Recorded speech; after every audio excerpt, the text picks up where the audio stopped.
Hello everyone, welcome to Wayne and Kathy Show. I'm your host Wei Fang.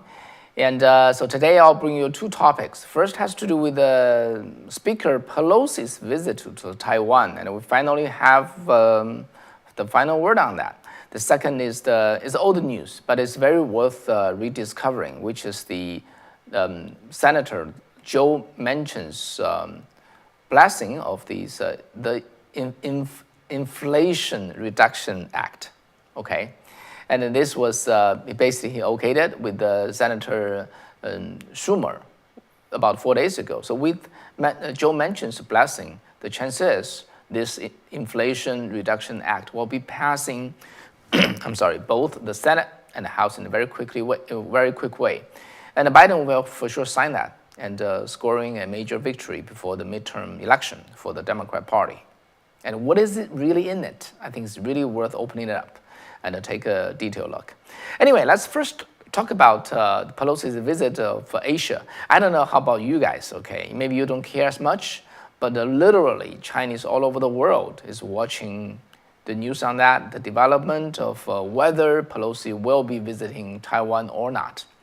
Okay, so according to the news of the media, which is they broke the news about 10 hours ago, Pelosi will be arriving at 10:30 on Tuesday in Taiwan, and she will stay there for one night.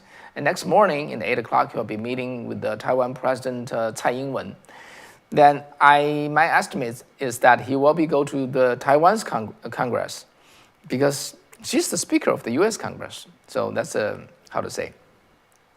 corresponding institution over there. So she will be staying there at least for 1 day. Okay. So now, well, people are guessing is CCP has been so outrageous about this. They were very harsh. They say all kinds of threatening words, and they said wait and see. How dare you come? Okay, dare you come? We'll see what will happen. Okay, so what would they do? Would they shoot down her airplane? Would they, just take any military action? Would they do some drill which could, create the military conflict between China and the U.S. Navy there and all the, Taiwan military there? So people are now guessing over that. And how would how would the CCP retaliate should Pelosi really landed in Taiwan? Okay, so this is the first topic I want to talk to you. First, Pelosi decided to visit Taiwan finally. It's a good thing, okay? Anyway, this is the first time in 25 years the Speaker of the U.S. Congress, come to Taiwan. The last time is Newt Gingrich in 1997, okay? However, I just want to try to describe to you that how does CCP learn and benefit from this, this back and forth process. CCP has really learned a lot, and they have been emboldened by this process. Why? Because they have seen the weakness in the U.S. Those very subtle places are well captured by the CCP, and then they will use it against us in the future. So what do I mean?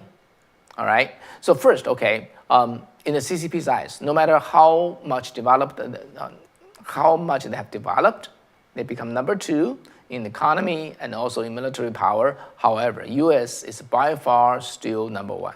Okay, so U.S. is recognized as the number 1 power in the world, and by everybody, including CCP themselves. So for the Speaker of the Congress, of the House, of the number 1 country in this world, if she wants to come to Taiwan, just come.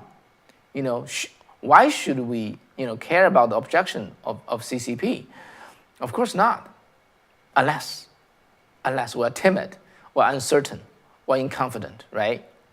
So actually, from the several behavior of the Pelosi and the President Biden and our military, CCP has read enough. Let me just give you some example. Okay, so Pelosi left the U.S. on Sunday. All right, so before she left, she held a press conference, and once she left, she published her itinerary.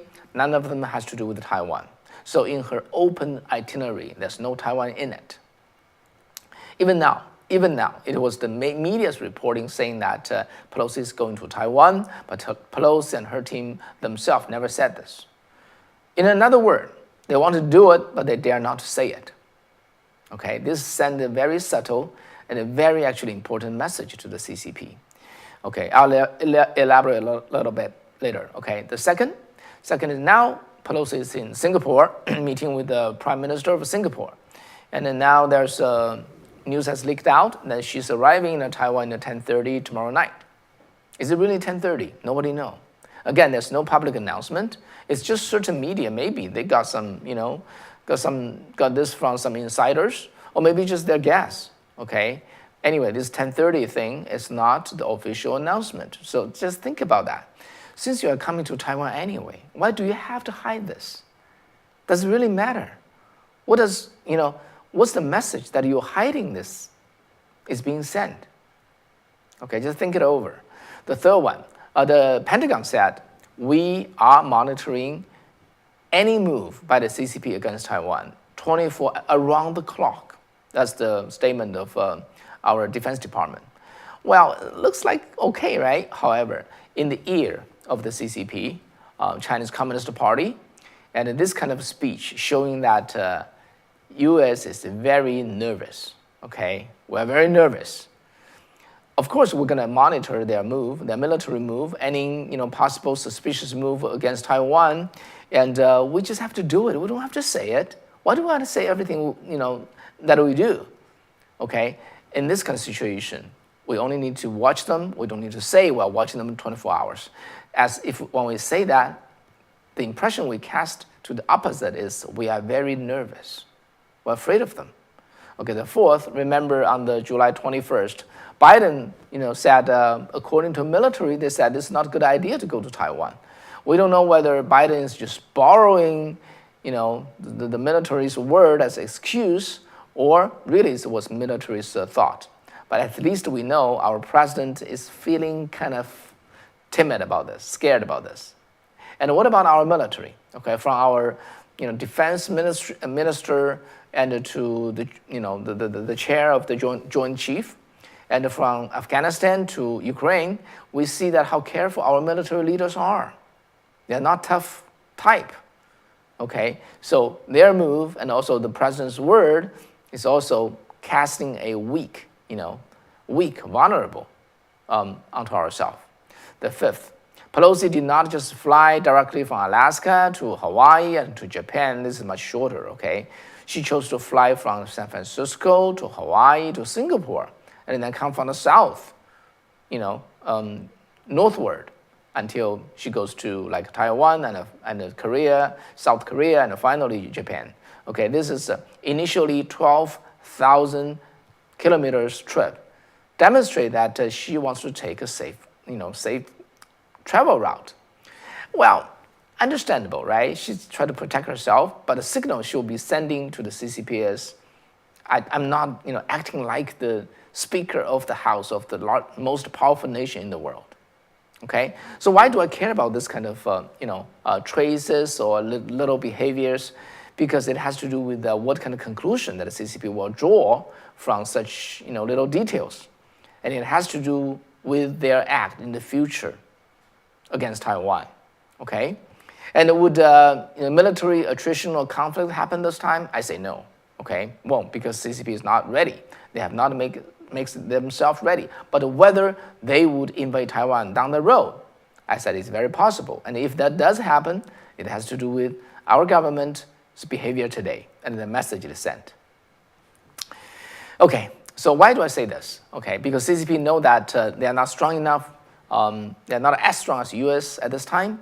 Of course, they're much stronger than Taiwan, right? But they are no match for U.S., especially on the high-end, high-tech militaries, weapons, and also the Navy and the Air Force. CCP is no match. They got a big army, which could do something, but in terms of the Navy and the Air Force, which is crucial to whether they are able to cross this, 150 miles, water, and then those military force is very important.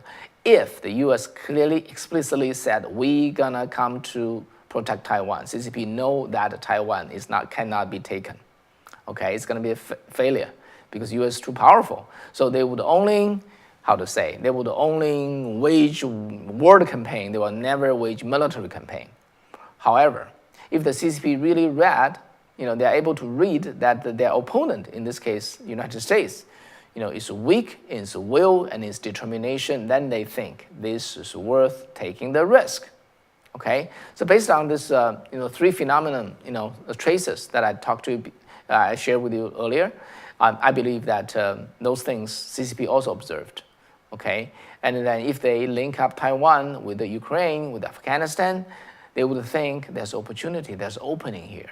Okay, although the military power of the U.S. is supreme, is the number one in the world, but the commander-in-chief doesn't seem to be strong, so we could win them over. Okay, win over a stronger rival. So former Secretary of the State Pompeo said, "Weakness begets war," right? And we all know that. And originally, CCP dared not to attack Taiwan, but when they found out their opposite, their opponent is so weak, what I mean is will, then just remember that when Taliban was just chasing after Americans, out of the country, and the Afghanistan who are loyal to American government, and then our powerful military dare not come in and take over, two major airports, and just evacuate in orderly way. We didn't do that. We dare not to do it. Okay. When Poland want to send some Soviet-made fighter jet to Ukraine, and then they just ask U.S. to, just pass by, passing it over for them. The U.S. was literally, I think, scared to the point of not to take the ball, not take the offer. And even today, U.S. dare not to give Ukraine one single tank. Because why? Because they're afraid of the upset Taliban and upset Russia. Yeah, think about that. The two sides are at war, and you're afraid of the other side is not happy. How do you win the war, right? You don't win the war. And then you would encourage your opponent to come in through the opening and take advantage of us. So because of this very reason, CCP saw this. That's why they are so strong. Their wording is so strong. As our administration, are careful, are very respectful, and the CCP was, just issued a high-pitched, threat, and they're very strong. They said things like, the PLA, the People's Liberation Army, will not sit idly. They said we're going to bury the incoming invaders, and they said if Pelosi dare to come, we will wait and see what would happen. Okay. Why did he say all those strong words? Because they see that how, the fear that in our government, in our military. So they wish to use this verbal threat to win without a fight. Okay. So actually, I do read from the media that, our naive White House officials are guessing that is that the CCP hasn't figured out that we are like three independent branches. We, White House, cannot manage or order or direct the Speaker of the House. Don't they know that? Is it because that both are, led by the Democratic Party, so they misunderstood this is the meaning of the intention of the White House? It's not our, intention.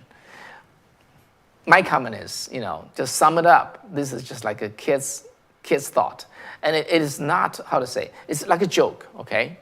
I'm not making this up, okay? The White House officials indeed are saying those, and which is reported by the media. CCP is not stupid at all.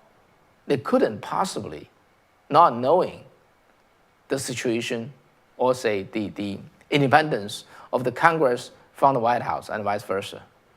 CCP is as cunning as a snake, okay? They're absolutely not ignorant. They intentionally do this. Okay, they know that Biden cannot direct Pelosi, but is still, threatening in such a way because they want to, through this kind of a drill, literally it's drill, use this kind of drill to train Americans into submission, to recognize what is CCP's red line. Okay, so anytime you touch our red line, it's just non-negotiable. They want to tell the American that we are so serious about this, we're so strong at this. So from now on, you're American, you're America. Okay, never touch my red line. Okay, so that's their intention. But what is CCP's intention on Taiwan? Let me tell you, they have no red line. They have no red line. Why do I say this? Remember in August of 2020, Trump sent his minister of the health department, right? And Azar, if you remember, to visit Taiwan. And this is the first time an administrative official, high-level official visited Taiwan, okay? And then this hasn't happened in 50 years because when the U.S. and China established a foreign relationship, they have an agreement whereby non-official, administrative official shall deal with the other side, interact with the other side. But President Trump just sent Azar over there in the open and pretty open way, and then he visited and met with the president of Taiwan, and also showed his sorrow to the former president Li Denghui, who just passed away, and he called him the important leaders of among the wave of the democracy in the 20th century. Those are all just nerve poking, okay, to CCP. But what did the CCP do? Literally nothing. They just sent a few fighter jets, across the midline on the Taiwan Strait, and then they flew back. That's the only thing they did. Why? Because they know how powerful American, U.S. is, and they know how determined Trump is. So in that situation, they can only behave. They dare not to do anything. So in other words, they have no red line when they face a strong America. So Trump already pushed the red line way over where Pelosi today. And Secretary of the State Blinken today is still trying to convince CCP, saying that it's not the first time our Speaker of the House come. 25 years ago, that person came too. So indeed, the red line that was pushed by Newt Gingrich is helping Pelosi and the Blinken and the Biden today. But remember that Trump sent his HHS, right, health and his health minister to Taiwan, and he even abolished this no administrative officials interaction rule by the State Department 11 days before the Biden took over, which is January 20th, 2021. However, Biden, after took over the power, he just took the shackle that Trump broke and put it on his hand and feet again, and then now he's just walking by that, walking with that shackle. So Trump already pushed the red line much further. And why do you give it up? Why do you want the red line that was left by Newt Gingrich, but you don't want the red line left by, President Trump?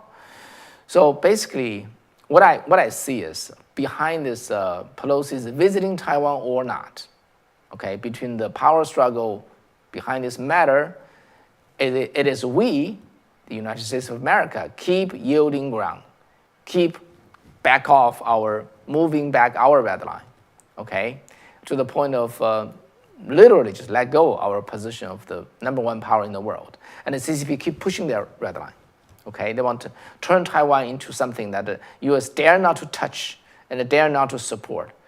If the Speaker of the House, our United States, is so fearful for her just to come here, just visit this island, how can the U.S. raise to support militarily when the real war happened, right?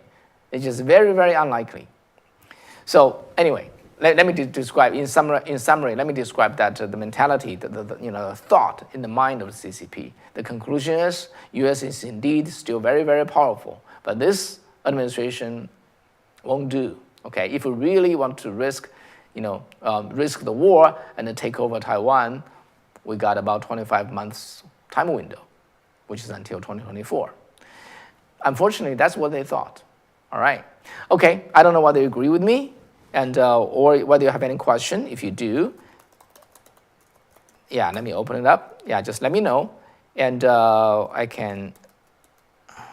Hang on. I just want to talk to you guys And let's see what's your response. Hang on. Yeah, let me open it up. And okay, so what do you think? This is my reading of the situation on that matter. If you have comments, I really want you to know. And if you don't, we'll move on to the next topic, which is, it's old news, but it's very, very important to talk about. Yeah, really. Okay, so yeah, okay. Yeah, and heart retard chicks, retarded chicks. You said gonna make Nancy a hero either way. Yeah, I think yeah. I'm not saying that. Hollis, you said one joke way. Yeah, I think yes. Her going there is good. It's good. It's very good. But they could be stronger, and the market said, "Wei, you are spot on. Thank you." Okay, let's talk about the next topic, which has to do with what do we do, our life today. I think it's very important, right? And so Manchin, actually, Joe Manchin, the West Virginia senators, last 4 days ago, okay, gave his blessing to the Democratic-controlled, Senate to pass this law, which is called the Inflation Reduction Act. Okay, soon the House will also pass that, and President Biden will be signing that. They will, quickly pass this law, make that a reality before the midterm, which is 3 months away. We have known that Senator Manchin has been holding off on a few big spending bills in the past year, right? Citing the fear of spending too much would, make the inflation worse. And that includes several versions of the Build Back Better initiative that was championed by President Biden, Senator Schumer, and the other Democrat leaders. So why did Manchin chose to pass this one? What has changed? So when the CNN host Jake Tapper asked him that question, he seems to be quite eager to answer that. He said, well, not an original word, but rough meaning. He said, this is a great bill, as it reduced the deficit by $300 billion. And the fund the energy production, including the fossil fuel energy production, which is very important to his state, West Virginia, right? So he even said, at a normal time, my Republican colleagues will be, rushing to support a bill like this. Okay, wow. So that all sounds superb, right? So if it is really that good, then we don't have anything to worry about, or do we? So let's open up this 725-page bill, okay, and take a look. Well, not exactly. I don't have the time to go over 725 pages with all of you, but let's just go for the gist of it. So there are basically 2 portions to this bill, okay? One is the income part. Yes, we need the money to spend, right? When we pass any bill, we better have the money there. So the bill said that on the income side, the bill says $740 billion will be generated through this act. How? There are 4 portions. Okay, I'll talk about the 3 of them, the most important one. The first one is to enforce a 15% corporate minimum tax, okay, which the bill author claimed would generate $310 billion. The bill basically claims that although currently the minimum corporate tax is at 21%, many companies are able to do investment before they pay the tax. And the expense of such an investment can be deducted from taxable income. Thus, the final taxable income, the tax rate, will be much lower than 21%, okay? Or even lower than 15%. All right, so this bill requires a company with more than $1 billion revenue have to pay 15% anyway. This is the minimum tax. You have to pay that. Even you spend all the money, all your profit onto reinvestment, you still have to pay 15% before you do that, before you deduct those expenses, investment, okay? So what is the consequence of this, folks? Okay, the first, the business would make less such investment, right? Because the deduction can go only that much. So this enforcement take away a lot of motivation for business to reinvest.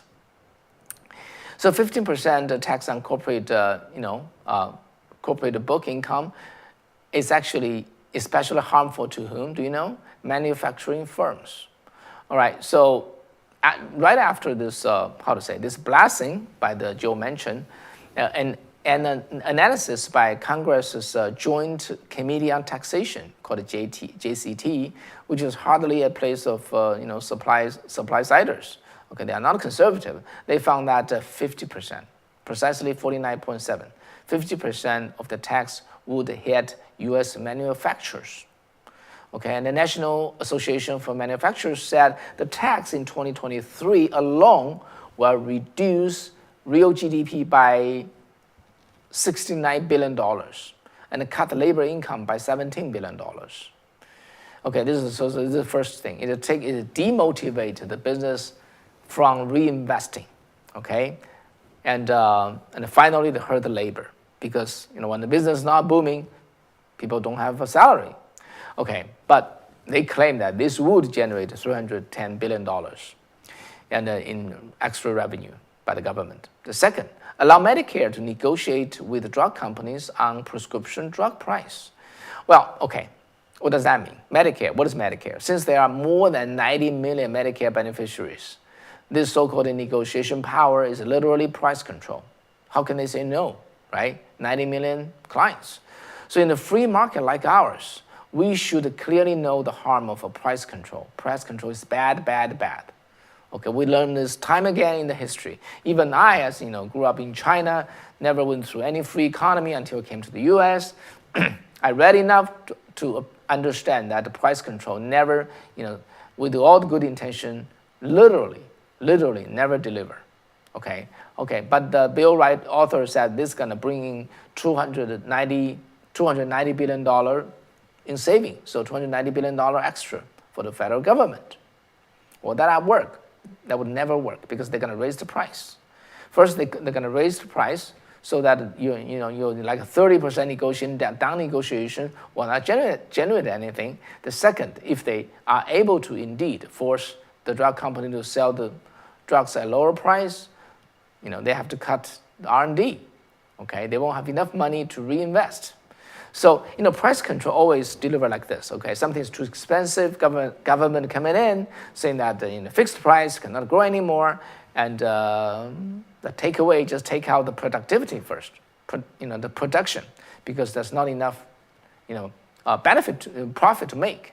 So, ended up, when the goods become in short supply, the price will go up, but the price is fixed, so they go up in the black market. So it will cause a shortage of goods and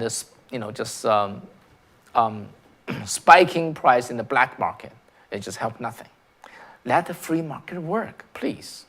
Okay, anyway, they claim that this would generate $290 billion extra for the government. The third is the IRS, tax enforcement.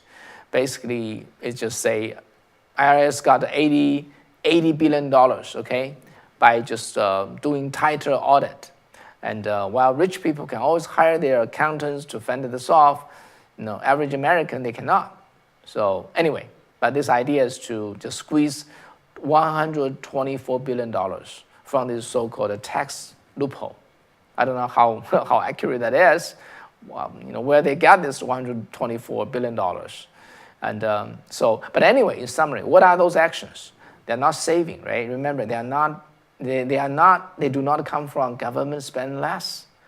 Okay, government save so that we can reduce my deficit. They are literally just taxation, new tax, which would hurt the business. So we know that to tame inflation, right? The Fed is tightening and the economy is close to recession. When that happens, when Fed is raising interest, we should have tax policy that works in the opposite direction to encourage investment.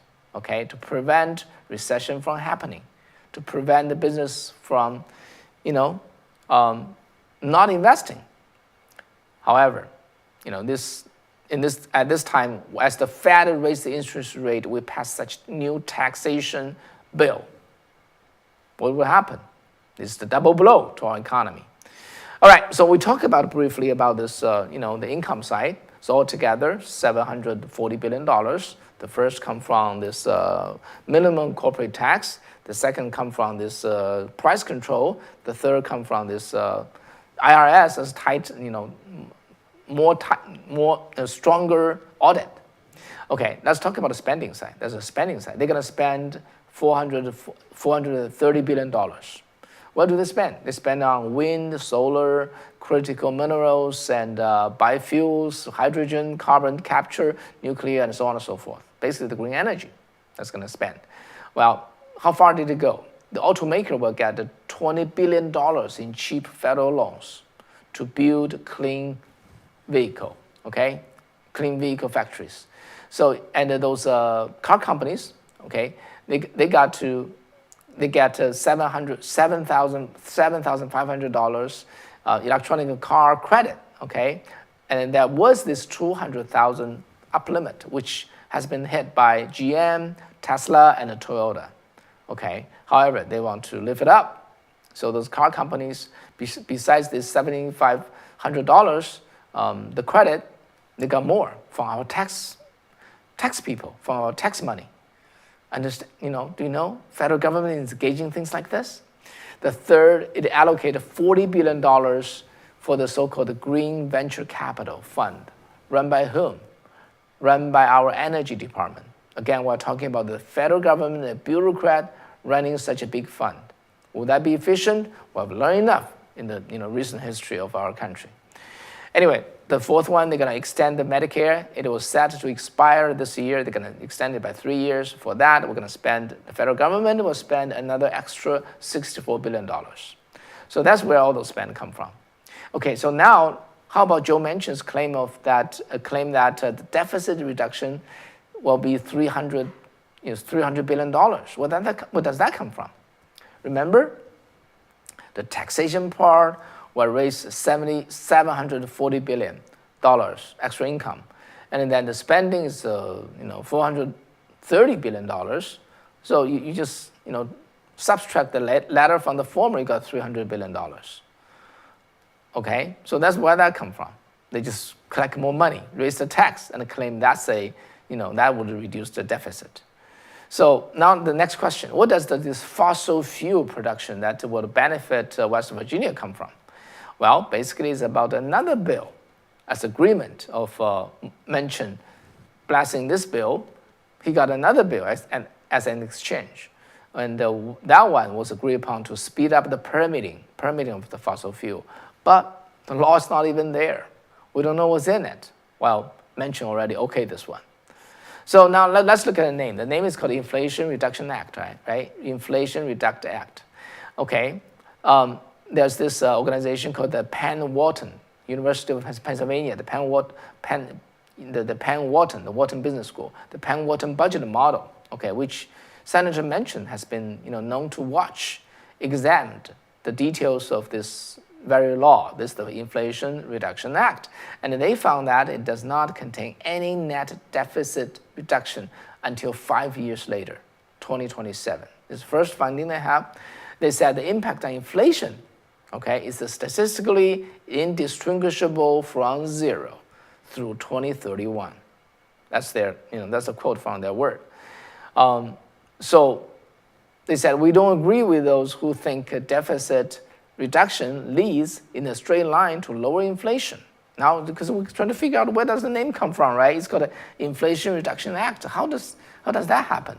Okay, so the Penn Wharton business, the Penn Wharton model, okay, budget modelers, they said the deficit reduction does not lead directly to lower inflation, okay? But that's what the Democrats claim for the bill.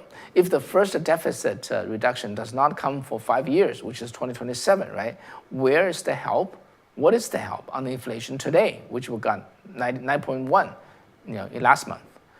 So it doesn't go there. But the bill is still called Inflation Reduction Act because inflation is a catchy word, so be it. Well, okay, so the conclusion of that organization said at best there will be an insignificant effect on inflation. At the worst, it will push inflation higher and further erode Americans' families' spending power. So that's kind of the conclusion. But still, they call it Inflation Reduction Act. No matter what the fact is, they just dress it up with something they want. So somebody changed the name. They said this shall be called the Business Investment Reduction and Distortion Act. Do you agree? So this is about the Manchin. Am I late? Maybe you already know that. So I just want to know how you think. And okay, and RSS commentary, you said, it sounds like we can get everyone to agree on single-issue bill amendment. So each bill only have one issue rather than the omnibus. We can also agree to balance the budget, all right? And he also wrote that I would say we need to stop the government from abusing the interstate commerce clause. And the marijuana grown in state and smoked in state is not interstate commerce, nor is it a public health threat. All right, yeah, indeed, that's a different topic, right? The cross-state, how to say, the trans-state or interstate commerce clause is very much abused. Back then by the FDR, and then later, throughout the time of Supreme Court. And hopefully we can correct that down the road, especially with the new Supreme Court. And first I want to ask you, so what do you think about the Supreme Court? How confident are you with them? Okay, including like the right or wrong decision that the Supreme Court in the previous few decades. If you are confident with them, what's the percentage? 100%? 80? 50? 30? What do you think? If you don't mind, can you just leave your appraisal there? Because I want to know how you think. Okay, and the Mark Sommer, you wrote that the build back better. It's build back breadlines. Okay, well, yep. And yeah, so, and the Larry Dole, you said, every Democrat-sponsored bill is always magical. Mysteriously, somebody else is going to pay for this bill. Yeah, indeed. I agree. I came from China, right? I came from China. I see how socialism worked, or say I see how socialism doesn't work. It just does not work. It takes out the motivation for people to work hard, to create. Everybody just sit there and just, because there's nothing worth chasing after anyway. It doesn't work. After humankind took up this experiment with the socialism and the communism for over 1 century, this great America, United States of America, still want to go through this miserable experiment again. That's what our young people, they are going after. Yeah, so unbelievable, okay, to me. But I also understand where this come from, okay. The young people, they are just, they are tricked. They are brainwashed in the public schools. They have no sense of what is the reality, what is right and what is wrong. And that's why we have this program. That's why Kathy and I have been working day and night on educating and informing, okay, including this very program. Okay, thank you very much. That will be for today. And Hollis, no joke today, maybe next time. Okay, I'll be preparing for that next time. All right, thank you for staying with us tonight, and have a great night. I'll see you tomorrow. Bye-bye.